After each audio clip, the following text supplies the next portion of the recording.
Astaghfirullah. Bismillahirrahmanirrahim. Assalamualaikum warahmatullahi wabarakatuh.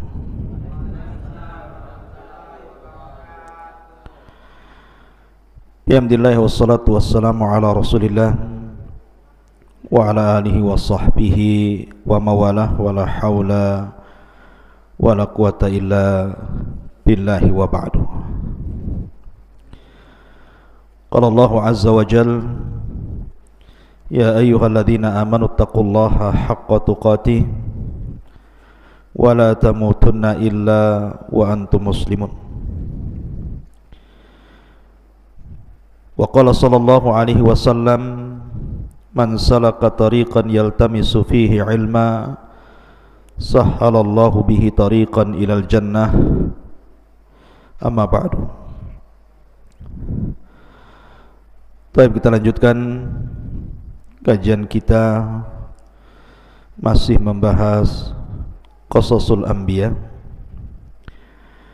dan malam ini kita akan membahas tentang kisah Nabiullah Yahya alaihi salatu wassalam. Ma'asyiral muslimin yang dimuliakan Allah subhanahu wa ta'ala, kisah Nabi Yahya ini berbeda dengan kisah-kisah para nabi yang lainnya, karena Nabi Yahya ini salah satu nabi yang dipisahkan antara kepala dan badannya ataupun dipenggal karena suruhan Raja Herodia kala itu, dan kepalanya dijadikan mahar wanita pelacur.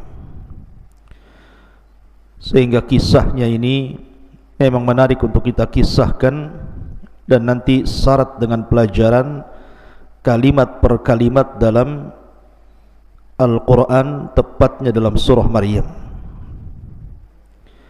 Karena cerita itu bukan hanya dinikmati kisahnya, tetapi cerita dalam Al-Quran itu setiap ayat per ayat itu ada makna yang harus dipikirkan dan diusahakan untuk diamalkan. Makanya Allah subhanahu wa ta'ala mengatakan Iqra, baca. Bukan hanya dibaca saja, tetapi juga tadabbur ayat-ayat dalam Al-Quran. Kisah Nabi Yahya ini tidak lepas daripada kisah Nabiullah Zakaria. Baik, kita akan masuk pada surah Maryam ayat kedua dan seterusnya. Allah subhanahu wa ta'ala berfirman, Kaf ha ya ain sad, Dzikru rahmati rabbika abdahu Zakaria. Ka ya ain sad ini adalah huruf-huruf hijaiyah yang banyak di permulaan Al-Quran atau di permulaan surat-surat dalam Al-Quran. Ahli tafsir, kalau antum baca tafsir, biasanya tidak ada yang mentafsirkan, hanya mengatakan Allah lebih tahu tentang maknanya. Tetapi para ulama berikan penjelasan, kalau ada penggalan-penggalan huruf hijaiyah seperti alif lam mim, alif lam ra, atau seperti di sini ka ha ya ain sad, atau toha, yasin, dan yang semacamnya. Kenapa Allah subhanahu wa ta'ala selalu letakkan di permulaan surat dalam Al-Quran? Karena Allah letakkan sebagai tantangan Allah kepada orang-orang yang diturunkan Al-Quran kepada mereka. Lah, Quran itu turun di mana? Turun di Mekah. Dan orang-orang Mekah kala itu berbahasa Arab, dan Al-Quran turun menggunakan bahasa Arab. Seolah-olah Allah ingin katakan, bahasa kalian sama dengan bahasa Quran, menggunakan bahasa Arab. Artinya bahwa bahasa yang kalian rangkai itu tidak lebih daripada alif sampai ya. Sama dengan Quran juga sama, tidak lebih daripada alif sampai ya. Kalau kalian meragukan Al-Quran, maka silahkan rangkai dengan huruf hijaiyah yang kalian hafal dari alif sampai ya itu kalimat-kalimat semacam Al-Quran. Makanya Allah mengatakan kul hatu burhanakum in kuntum shadiqin. Ya. Ma'asyiral muslimin yang dimuliakan Allah Azza wa Jalla, ini bentuknya tantangan gitu ya. Kalau kalian tidak yakin dengan Al-Quran, Quran kan pakai bahasa kalian, buat seperti Quran. Itu maksudnya kenapa potongan-potongan huruf hijaiyah ini selalu diletakkan di permulaan surat dalam Al-Quran. Begitu penjelasan para ulama. Kemudian Allah mengatakan penjelasan rahmat Tuhanmu kepada hambanya Zakaria. Idnada rabbahu nidaan khafiyah, ketika dia berdoa kepada Tuhannya dengan doa yang sangat lembut.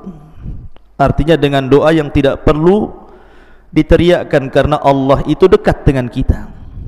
Makanya sahabat Nabi SAW pernah berkata kepada Rasul, ya Rasulullah, Rabbuna qaribun am ba'id?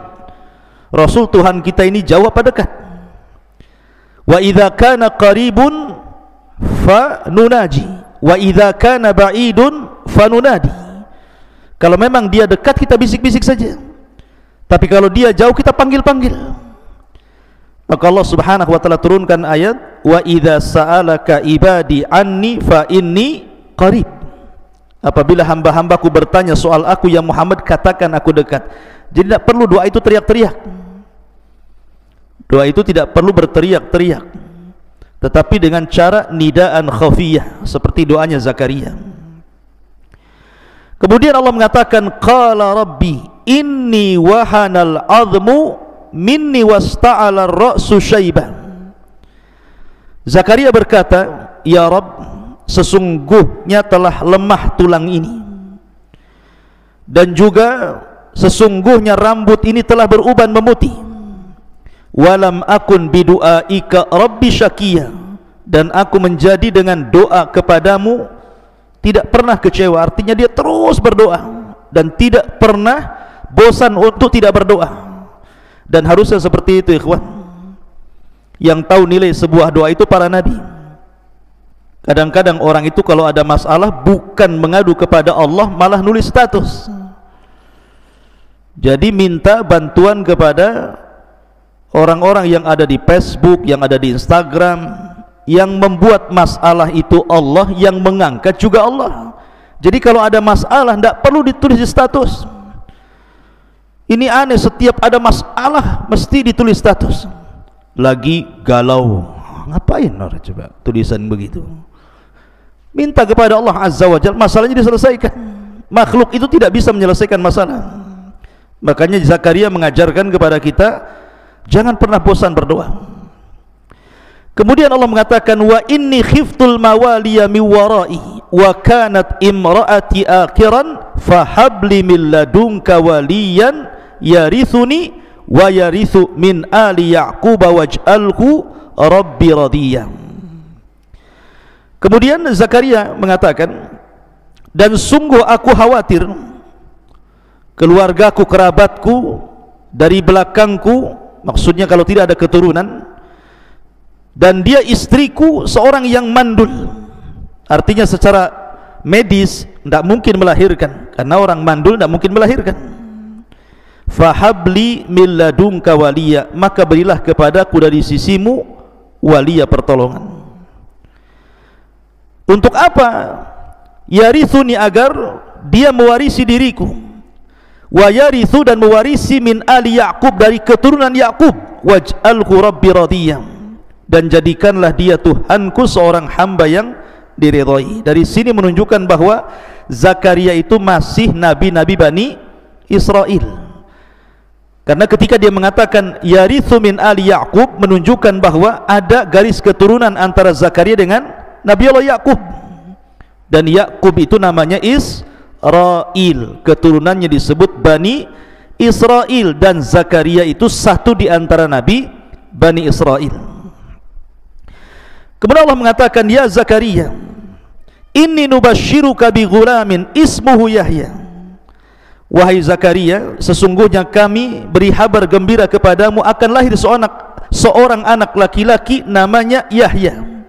lam naj'al lahu min qablu samia, di mana nama Yahya itu belum pernah ada nama seperti itu sebelumnya. Jadi nama Yahya itu nama satu-satunya yang Allah berikan kepada putranya Zakaria. Sebelumnya tidak ada orang namanya Yahya. Kalau sekarang banyak nama Pak Yahya itu. Di mana rumah Pak Yahya? Sebelah sana. Tapi sebelum itu di zaman Nabi Yahya tidak ada nama Yahya kecuali putra Zakaria. Maksudnya seperti itu. Kemudian qala rabbi anna yakunu li gulamun wa kanat imraati aqiran wa qad balagtu minal kibari itiyah.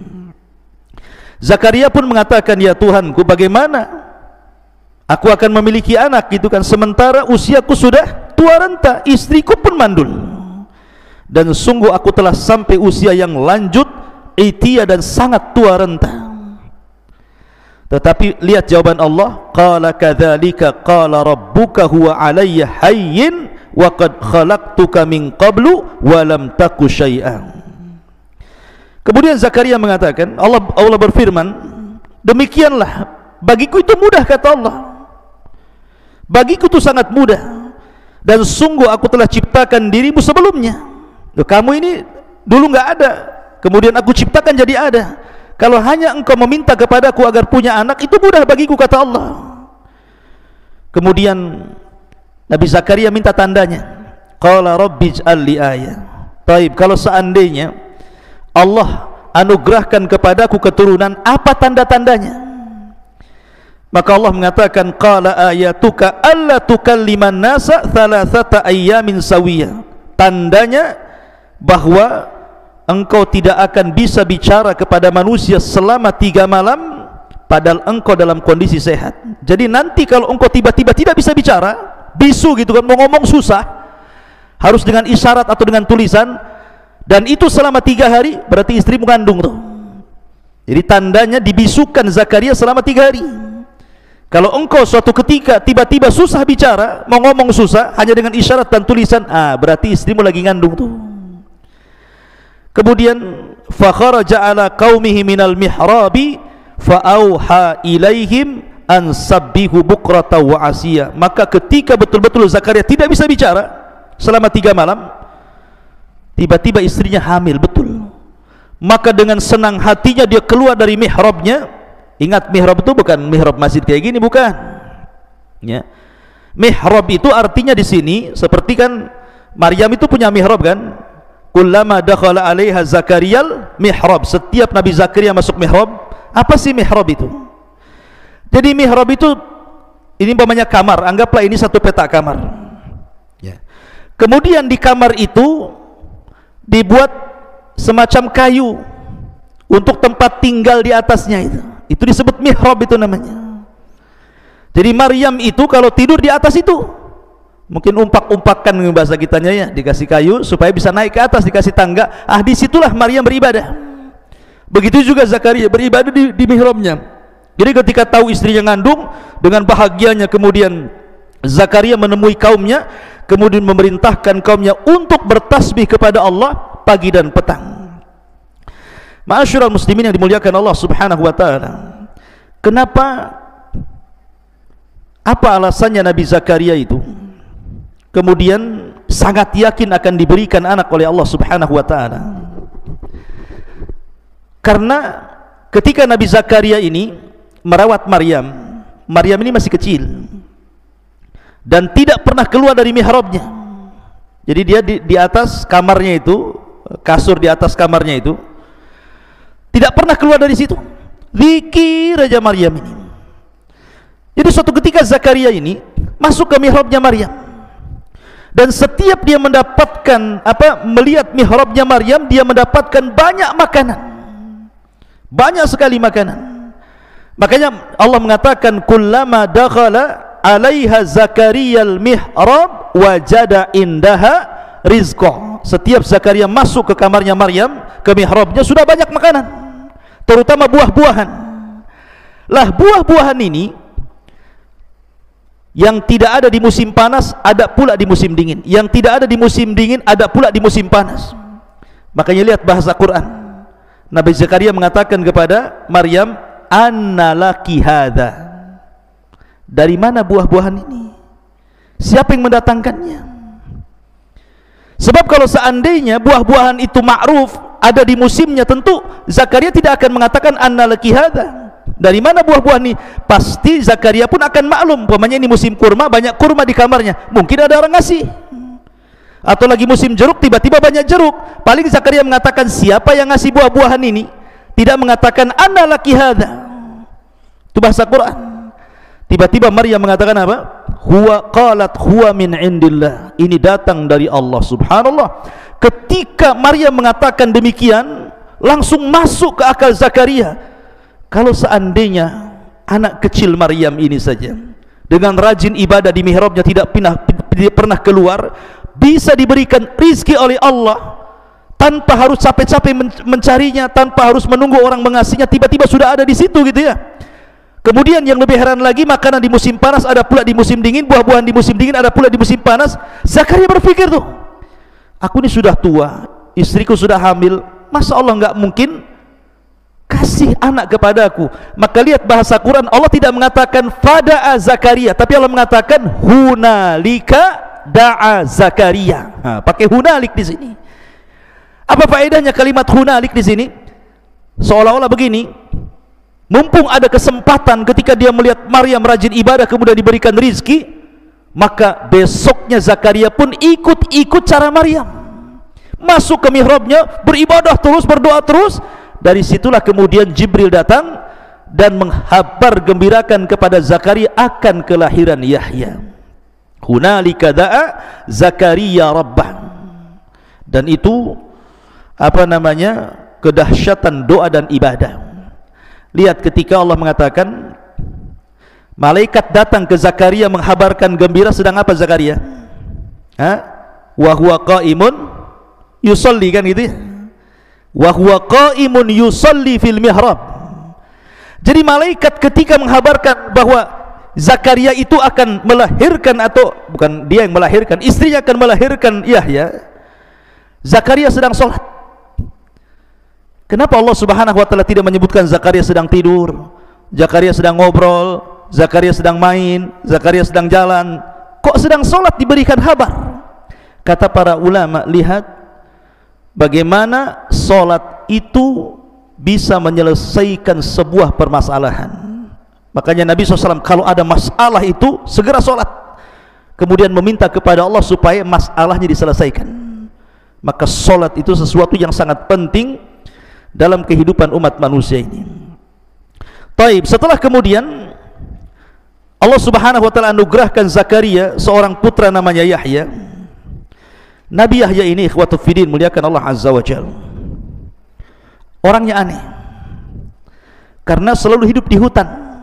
Jadi kecil-kecil itu hidup di hutan dia. Dia tidak pernah bergaul dengan kawan-kawan sebayanya. Sendiri dia hidupnya itu. Masih kecil belum balik itu, dia tidak pernah main sama kawan-kawannya, sampai kawan-kawannya mengatakan, hayyanal abmana, yuk kita main sama kita. Bukan di zaman sekarang, yuk kita main kelereng, main apa lagi, petak umpet, berenang, main futsal gitu ya, di zaman sekarang kan. Apa kata Zakaria? Allah tidak pernah menciptakan aku untuk main-main. Ma khalaqna lila'ib, ma khuliqna lila'ib, katanya. Aku tidak diciptakan untuk main-main, katanya. Antum kalau kayak Nabi Yahya kan mantap tuh.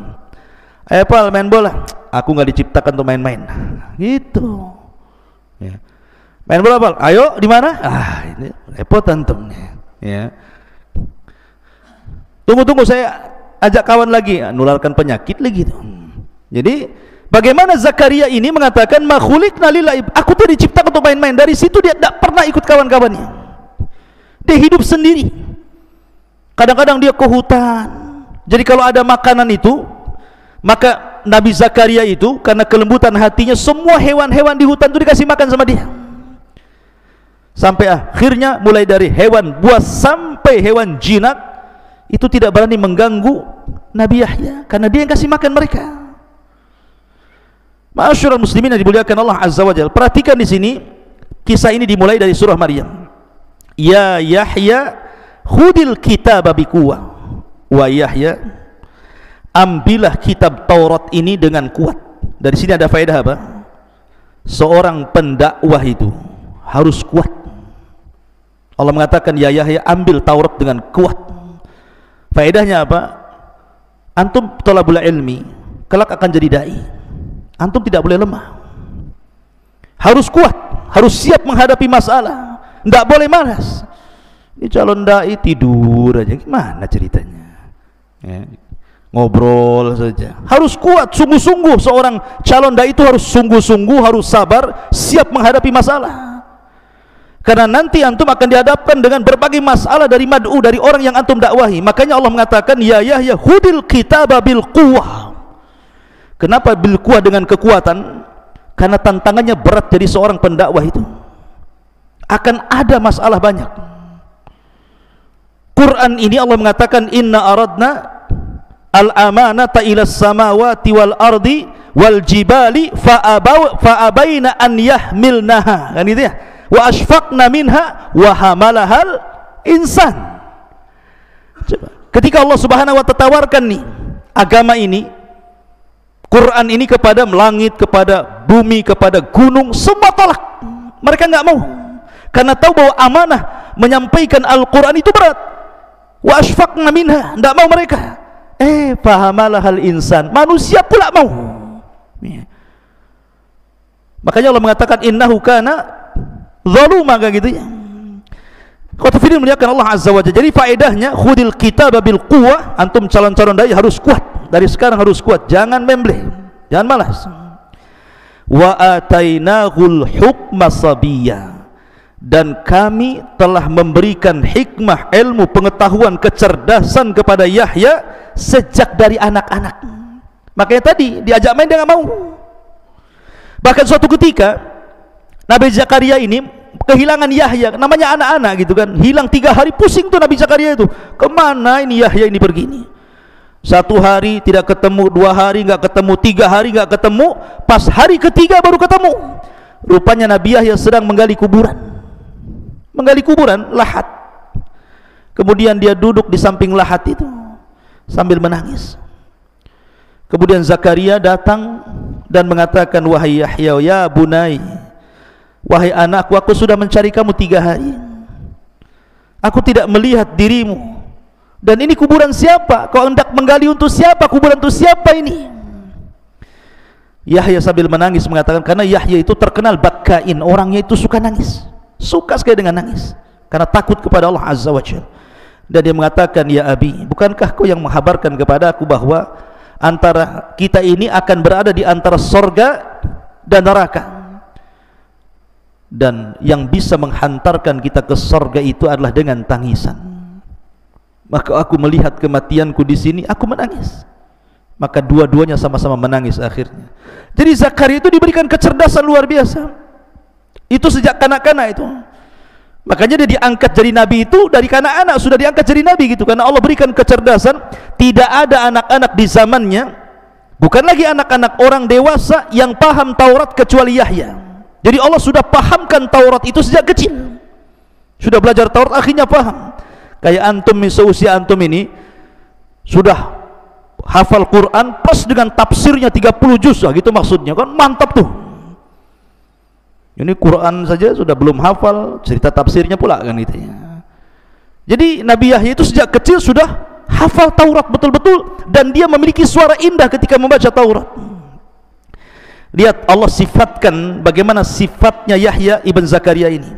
Wa hananan min ladunna wa zakatan wa kana taqiyyan. Allah mengatakan wa hananan min ladunna, dan kami berikan perasaan sayang dari sisi kami. Jadi Yahya itu terlahir sebagai manusia penyayang. Kenapa Allah Subhanahu wa taala katakan kami masukkan ke hati Yahya itu perasaan sayang, sayang kepada sesama. Kalimat hanan dalam bahasa Arab, ikhwan, biasanya digunakan untuk kasih sayang seorang anak kepada orang tua. Itu kalimat hanan. Kenapa Allah Subhanahu wa taala sifatkan Yahya ibn Zakaria ini dengan sifat hanan, penuh dengan kasih sayang? Karena dia punya orang tua sudah tua. Zakaria itu sudah 100 tahun lebih usianya, artinya sudah kakek-kakek renta. Istrinya juga sama, sudah nenek-nenek. Yang dibutuhkan orang tua yang sudah renta itu kasih sayang dari anak-anaknya. Makanya antum tuh kalau pulang sayangi orang tua antum. Diperintahkan apa saja selama tidak maksiat, siap bu, siap pak, begitu. Jangan nantilah, belum tidur, capek. Ini nggak jelas ini. Ya. Lihat Yahya ini. Karena Allah Subhanahu wa taala mengingatkan Zakaria sudah tua, istrinya sudah tua, berarti Yahya ini harus berbuat baik kepada orang tuanya. Makanya disifati wa hananan min ladunna, wa zakatan, dan kesucian hatinya, wa kana taqiyya, dan dia orang yang bertakwa. Makanya ketika Allah Subhanahu wa taala berfirman tentang sifat-sifat setelahnya, wa barran biwalidayhi, lihat bagaimana seorang Yahya ibn Zakaria itu orang yang suka berbuat baik kepada orang tuanya. Walam yakun jabbaran asiya, dan dia tidak pernah sombong dengan orang tuanya dan tidak pernah durhaka dengan orang tuanya. Lihat bahasa Quran ikhwan, ketika Allah mensifati Isa dengan mensifati Yahya berbeda. Di sini Allah mengatakan apa? Wa barram biwalidayhi wa lam yakun jabbaran asiya, pakai asiya. Tapi ketika mensifati Isa apa? Wa lam yakun jabbaran syakiyah. Ketika Allah menyebutkan Isa menggunakan syakiyah. Ketika Allah mensifati siapa? Yahya, asiya. Apa bedanya syakiyah dengan asiya itu? Kalau syakiyah itu di atasnya asiya, jadi lebih parah lagi, kurang ajarnya gitu ya. Kenapa? Ketika kemudian Allah mensifati Nabi Isa bahwa dia bukan orang yang sombong kepada orang tuanya dan tidak pernah kurang ajar sekali kepada orang tuanya, karena Yahya itu masih ada ibu, masih ada bapak. Sehingga kalau seandainya seseorang anak punya ibu bapak, suatu ketika mungkin dia tidak nurut sama ibunya, kemudian ibunya sakit hati, ada yang kasih nasihat suaminya, memberikan kesabaran. Makanya masih terhibur ibunya dengan suaminya walaupun anaknya kurang ajar gitu ya. Lah makanya menggunakan Asia, beda dengan Isa. Isa hanya punya ibu, tidak punya suami gitu ya. Sehingga kalau dia disakiti anaknya, sakit hatinya itu dalam. Makanya ini juga risalah kepada orang-orang yang hanya punya ibu dan sudah tidak punya ayah. Maka jangan sakiti hati ibu Anda, karena sakitnya itu lebih dalam dibandingkan ketika masih ada suaminya. Itu maksudnya di situ ya. Ini pelajaran besar juga bagi antum yang syukur-syukur antum masih punya kedua orang tua. Allah mengatakan wassalamun alaihi yauma wulida wa yauma yamutu wa yauma yub'atsu hayya. Enggak apa-apa kita akhirkan nanti isyanya.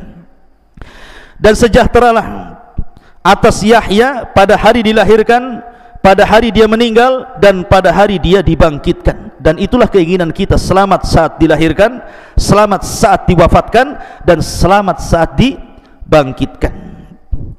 Tapi ini kisah daripada dalam surah Maryam. Kita masuk pada kisah inti. Masyaallah muslimin yang dimuliakan Allah Azza wa Jalla. Di zaman Nabi Yahya itu hidup 3 nabi. Pertama Zakaria, yang kedua Isa, yang ketiga Yahya. Ini hidup sezaman. Zakaria, Yahya, Isa hidup sezaman. Karena antara Yahya dan Zakaria itu, Yahya dengan Isa itu masih kerabat. Karena Zakaria itu menikah dengan saudari dari saudari dari keluarga Imran. Jadi Imran punya istri namanya Hanan. Kemudian punya adik perempuan dinikahi Zakaria. Kemudian dari Hanan ini lahir Maryam. Kemudian dari Zakaria lahir Yahya. Dari Maryam lahir Isa. Berarti Isa dengan Yahya itu sebutannya apa? Anak paman, anak bibi. Ibnu Kholah namanya ya, anak bibi gitu, jatuhnya anak bibi. Makanya ketika Nabi SAW Isra Mi'raj, kemudian naik ke langit kedua, berjumpa dengan Isa dan Yahya, dan keduanya adalah Ibnu Kholah, anak daripada bibi. Ma'asyiral muslimin yang dimuliakan Allah Azza wa Jalla, suatu ketika Nabi Isa dengan Nabi Yahya ini berjumpa. Yahya dan Isa ini berjumpa. Kemudian Allah Subhanahu wa taala berwasiat kepada Nabi Yahya dengan 5 wasiat. Wahai Yahya, aku beri kau 5 wasiat. Kau amalkan 5 wasiat ini, kau dakwahkan kepada Bani Israel dan suruh Bani Israel mengamalkannya. Ketika berjumpa dengan Nabi Isa, Yahya bercerita bahwa dia diberikan 5 wasiat oleh Allah Azza wa Jalla, dan menyebutkan wasiat-wasiatnya. Kata Isa, wahai Yahya, kau harus segera menyampaikannya. Apakah aku yang harus menyampaikan wasiat itu ataukah dirimu? Saya takut kalau engkau yang lebih dulu menyampaikan wasiat Allah kepadamu, akan datang azab kepadaku. Begini saja, biar saya yang menyampaikan, kumpulkan Bani Israel. Akhirnya kemudian dikumpulkanlah di Baitul Maqdis Bani Israel. Kemudian Nabi Isa pun menyampaikan wasiat Allah kepada Nabi Yahya. Berapa wasiat? 5 wasiat. Saya ringkas saja karena panjang. Pertama, an ta'budullaha wa la tusyriku bihi syai'an. Jangan sekutukan Allah dan sembahlah Allah saja. Tauhid. Wasiat pertama tauhid. Sembahlah Allah, jangan sekutukan Allah dengan siapapun. Yang kedua, wa amurakum bisalah, dan aku perintahkan kalian dengan salat. Fa innallaha azza wa jalla yansibu wajhahu liwajhi abdihi ma lam yaltafit fa idza shallaitum fala taltafitu. Yang kedua, laksanakan salat dan jangan menoleh ketika salat, sebab Allah selalu menghadapkan wajahnya kepada hambanya selama hamba itu tidak menengok dalam salatnya. Kemudian yang ketiga, wa amurakum bisyam, aku perintahkan kalian untuk berpuasa. Kemudian yang keempat, wa amurakum bisadaqah, ya, dan aku perintahkan untuk sedekah. Subhanallah, sedekah ini tinggi nilainya setelah tauhid, salat dan puasa. Kemudian yang terakhir, wa amurakum bidzikrillah, dan aku perintahkan kalian untuk memperbanyak zikir kepada Allah Subhanahu wa taala. Ketika Nabi SAW menyampaikan hadis ini, maka Rasul mengatakan, sebagaimana Yahya diberikan wasiat 5 perkara untuk disampaikan kepada umatnya, maka aku juga diberikan wasiat oleh Allah 5 perkara agar kusampaikan kepada umatku. Kata Nabi SAW, wa ana amurakum bi khamsin Allahu amarani bihinna, dan saya perintahkan kepada kalian 5 perkara sebagaimana Allah perintahkan 5 perkara kepadaku. Yang pertama, bil jamaati, yang kedua bis sam'i, yang ketiga bil ta'ati, yang keempat bil hijrati, dan yang kelima bil jihadi fi sabilillah. Pertama, bil jamaah, maksudnya jamaah ini jangan keluar dari ketaatan kepada pemimpin, karena itu ciri-ciri khawarij. Yang kedua, mendengar kepada pemimpin, jangan bermaksiat selama perintahnya itu ma'ruf. Kemudian yang ketiga, taat selama perintahnya tidak maksiat. Kemudian yang keempat, hijrah. Hijrah di sini maksudnya dari perkara buruk menjadi perkara baik, dari lingkungan buruk menjadi ke lingkungan yang baik, dari negara kafir ke negara Islam, dan begitu seterusnya. Mana hijrah ini luas. Kemudian yang terakhir, bil jihadi fi sabilillah, untuk berjihad di jalan Allah, baik dengan jiwa, dengan harta, dengan waktu, dan begitu seterusnya. Intinya bahwa di sini antara Yahya dengan Isa itu sezaman, cuman bedanya kalau Yahya itu nabi dan dia meneruskan syariatnya Nabi Musa, menyampaikan Taurat. Tetapi kalau Isa itu bukan hanya nabi tapi rasul, karena diturunkan padanya kitab Injil, dan yang pertama kali beriman kerasulan Isa adalah Yahya. Jadi Yahya itu didustakan dakwahnya. Justru yang pertama kali beriman kepada Isa itu Nabi Yahya, karena dia juga seorang nabi, ya.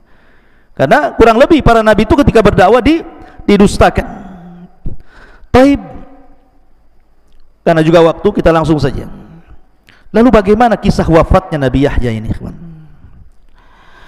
Kisah wafatnya memang sangat tragis sekali.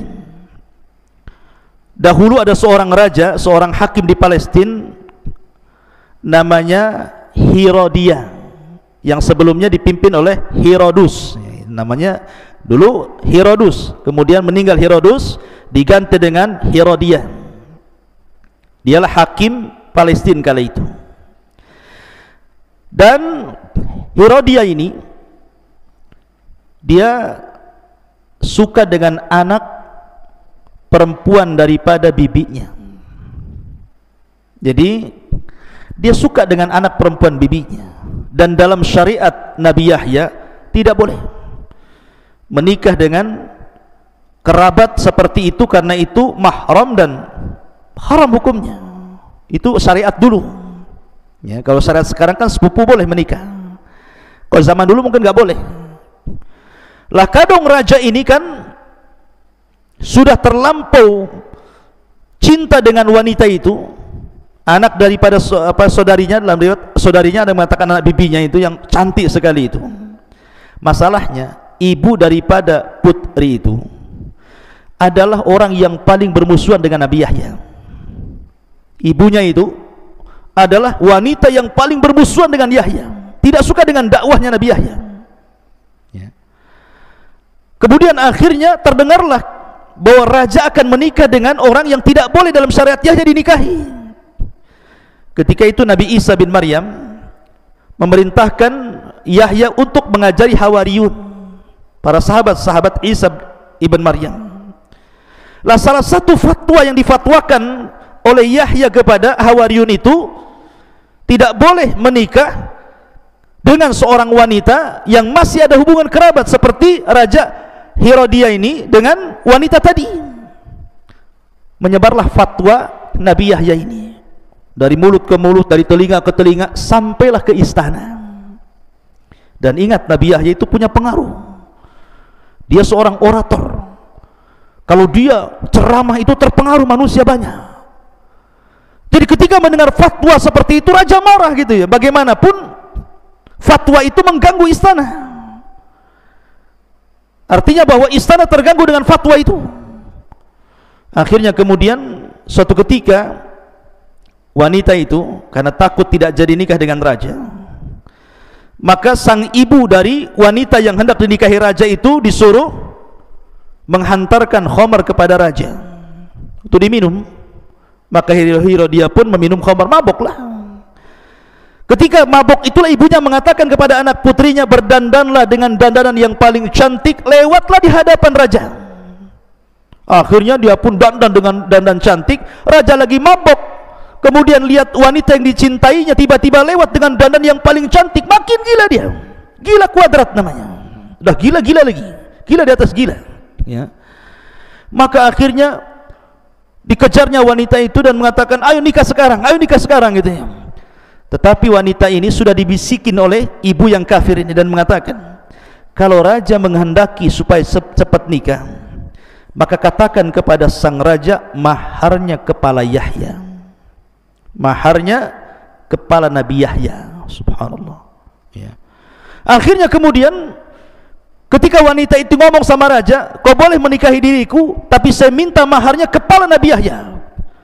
Raja ini kan bagaimanapun masih menghormati, karena terkadang dia pun minta fatwa kepada Nabi Yahya.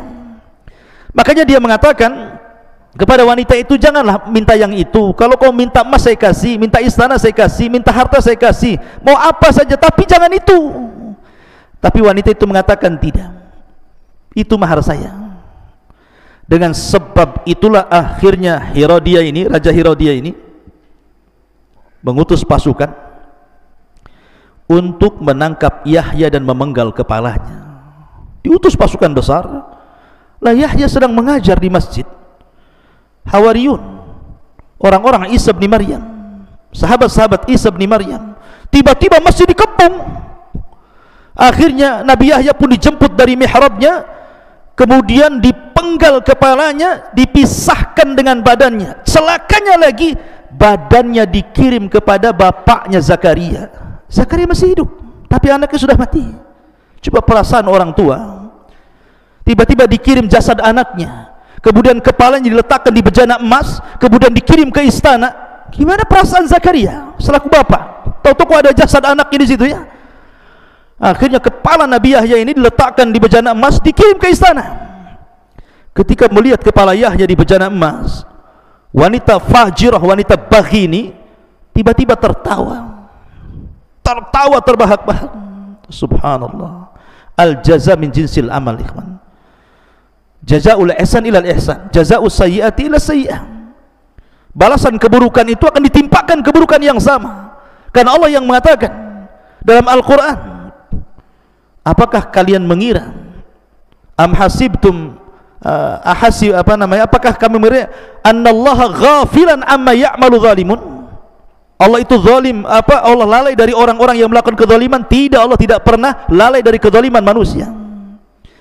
Maka ketika kepala Yahya itu betul-betul dihadapkan kepada raja sebagai maharnya, Allah gempakan istana. Bergetar istana itu, datang gempa. Kemudian gempa ini membelah bumi. Kita lihat kan di negeri kita saja ada gempa yang buminya terbelah tuh. Tiba-tiba istana itu terbelah tuh. Lah ketika itu wanita di mana dialah otak pembunuhan itu terperosok ke dalam lubang itu. Subhanallah. Tiba-tiba kemudian buminya merapat lagi, kemudian berusaha sampai ke kepala sampai sini, berusaha ditarik ke atas, tidak bisa. Karena daripada kemudian terkubur semuanya, akhirnya kemudian raja pun memerintahkan prajurit untuk memenggal kepalanya. Minimalnya tersisa kepalanya, badannya masuk amblas ke dalam tanah. Lihat sebagaimana dia memerintahkan Nabi Yahya dipenggal kepalanya, terpaksa pun dia dipenggal kepalanya. Al jaza min jinsil amal, balasan itu sesuai dengan amalannya. Ini satu pendapat bahwa kematian Yahya seperti itu. Ada yang mengatakan bahwa Yahya meninggal dunia itu, kila dikatakan bahwa Herodus atau Herodia ini, ada yang mengatakan kalau dari kan Raja Herodia ini cerita Herodus, raja sebelumnya. Jadi Herodus ini karena zamanu Yahya alaihi salatu wassalam malikun yud'a Herodus. Dulu di zaman Nabi Yahya ada seorang raja yang dipanggil dengan sebutan Herodus. Wa kana lahu ibnatu baghiyin ismuha Uzail. Ismuha Azbil. Mana ini? Bisa dibaca Uzbil, Azbil. Begitulah nama perempuannya. Jadi ibnatu baghi.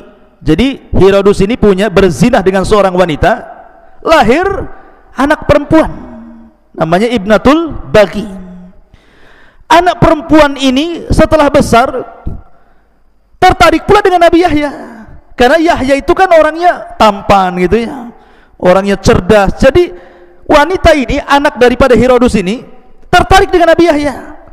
Akhirnya setiap hari dia datang kepadanya, digodanya Yahya itu, terus digoda, tapi Yahya selalu menghindar, tidak mau, karena Yahya itu disifatkan dalam Al-Quran wa sayyidan wa hasuran wa nabiyan minas salihin, kan itu ya. Dia sayyid, dia akan pemimpin yang tangguh, kemudian hasur itu artinya afif, yang menjaga kehormatannya, wa nabiyan, dan dia seorang nabi dan juga termasuk orang-orang saleh gitu ya. Jadi Nabi Zakaria menghindar, tidak mau, digoda apapun dia nggak mau. Kalau posisi Nabi Yahya diganti dengan antum, sebentar aja kelepek-kelepek antum ya. Karena yang menggoda perempuan cantik, anak raja lagi ya. Tetapi Yahya berusaha menjaga kehormatannya, didekati wanita tidak mau. Karena itulah akhirnya dia ngadu kepada bapaknya, marah bapaknya Herodus ini. Karena marah itulah akhirnya dia dendam kepada Yahya, diutuslah pasukan, disuruh dipenggal kepalanya. Subhanallah. Lah ketika itulah dua riwayat yang menyebutkan kematian Nabi Yahya. Setelah jasadnya Yahya, badannya dikirim kepada Zakaria, kepalanya dibawa ke istana. Tentu seorang ayah bagaimanapun melihat jasadnya sedih, kawan. Dan terutama orang-orang dan para pengikutnya, baik pengikut Yahya, pengikut Isa, pengikut Zakaria, geram semua dengan raja ini. Lah karena dikhawatirkan kemudian Nabi Zakaria ini akan membangkitkan manusia, kemudian akan melawan kepada raja.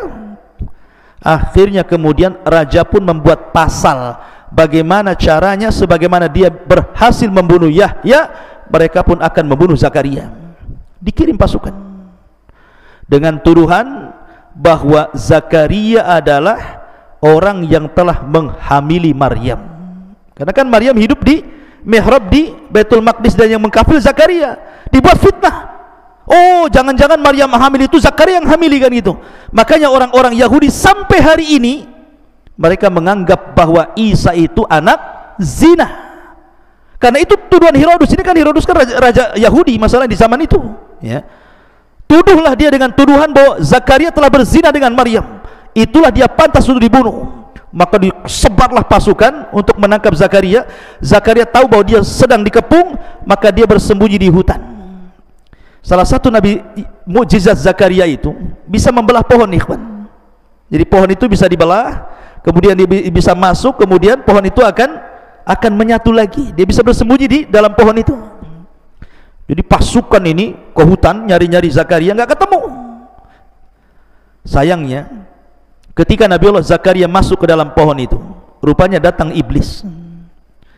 Iblis ini melihat Zakaria masuk ke dalam pohon, kemudian bajunya ini tidak masuk semua, ada sedikit baju yang nyempil. Jadi ketika pohonnya rapat, bajunya keluar sedikit, gitu maksudnya.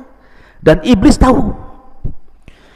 Ketika pasukan datang nyari ke hutan sana sini nggak ketemu, akhirnya kemudian iblis pun menjelma manusia dan mengatakan, kalau kalian mencari Zakaria, ku kasih tahu di mana dia berada.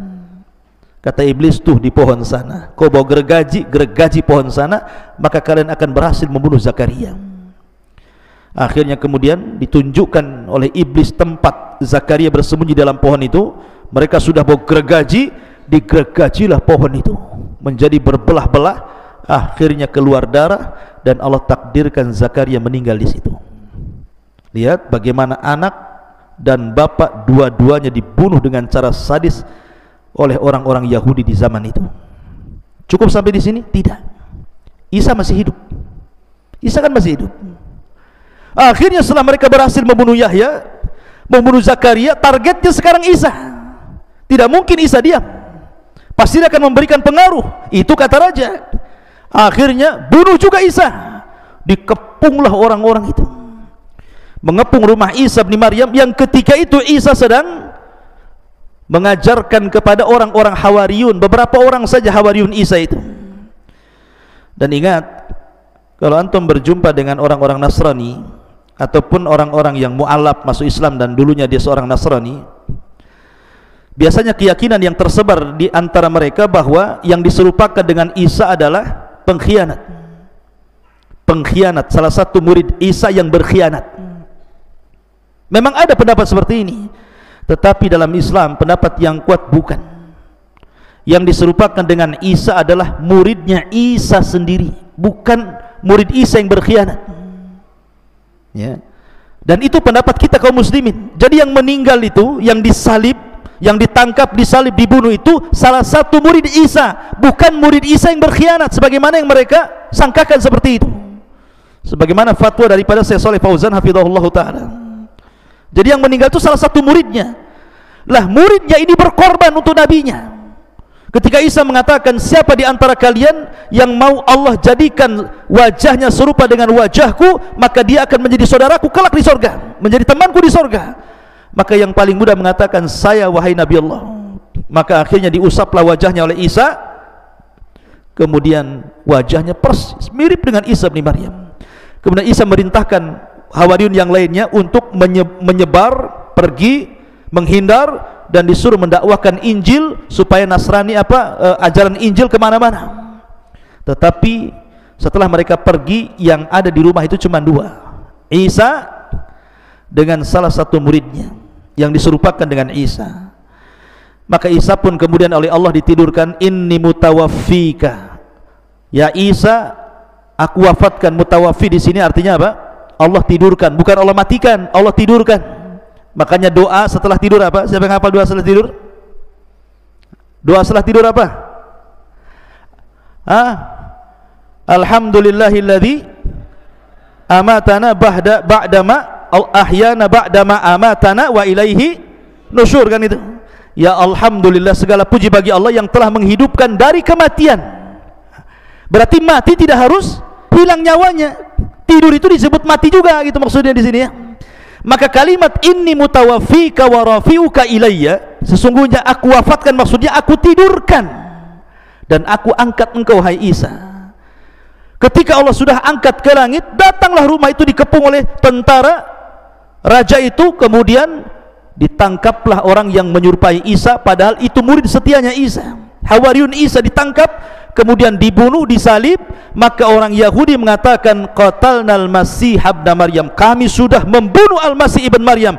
Allah bantah, wa ma qataluhu wa ma sallabuhu walakin syubbiha lahu bal rafa'ahu Allahu ila sama. Mereka tidak membunuh Isa, mereka tidak menyalib Isa, bahkan yang dibunuh dan yang disalib, yang diserupakan Isa, bahkan Isa diangkat ke langit. Ya, sekaligus 3 nabi jadi target. Kalau Allah Subhanahu wa taala tidak angkat Isa ke langit, tentu Isa pun jadi sasaran pembunuhan. Tetapi sudah kudrah, sudah kudrat Allah, artinya kehendak Allah bahwa seorang rasul tidak mungkin mati dibunuh. Rasul tidak mungkin mati dibunuh, karena rasul itu membawa syariat baru. Tidak mungkin nabi yang membawa syariat baru, rasul gitu ya, dibunuh. Makanya lihat para rasul ulul azmi itu, mereka tidak mati dibunuh supaya bisa menyebarkan risalahnya. Dan para ulama mengatakan ketika Isa naik ke langit, maka Isa sudah menyampaikan seluruh risalah Injil kepada kaumnya. Artinya ketika diangkat itu sudah tidak lagi ada beban menyampaikan Injil. Makanya ketika turun di akhir zaman, dia tidak lagi diperintahkan Allah untuk menyebarkan Injilnya, tetapi ada tugas lain. Pertama, intinya tugasnya adalah membunuh Dajjal. Kemudian setelah itu mematahkan salib, membunuh babi, dan berhukum dengan hukum keadilan. Dan Isa akan hidup di akhir zaman. Adapun apakah Isa menikah kemudian punya anak, wallahu a'lam, hadisnya juga lemah. Tapi yang jelas Isa akan turun di akhir zaman, menunjukkan bahwa kenapa Isa turun di akhir zaman, salah satu faedahnya bantahan kepada orang Yahudi dan Nasrani. Apa bantahan kepada Yahudi? Kalian ngomong aku sudah mati, ini aku turun loh, aku masih hidup. Nah gitu maksudnya. Adapun bantahan kepada Nasrani, karena Isa sholat di belakang Imam Mahdi, nggak mungkin Tuhan sholat di belakang Imam Mahdi. Mereka kan mengatakan bahwa Isa itu Tuhan, ada yang mengatakan Isa anak Tuhan, Isa satu di antara 3 Tuhan, kan itu ya? Tidak. Isa sholat di belakang Imam Mahdi, menunjukkan dia hamba Allah dan Rasulnya. Kita tidak membeda-bedakan para nabi dan Rasul, termasuk Isa bin Maryam kita beriman ya, dan kita mencintai Isa sebagaimana mencintai para nabi yang lainnya. Wallahu a'lam. Ini diantara kisah Nabi Yahya ibn Zakaria. Subhanakallahumma bihamdika asyhadu an la ilaha illa anta astaghfiruka wa atubu ilaik. Assalamualaikum warahmatullahi wabarakatuh.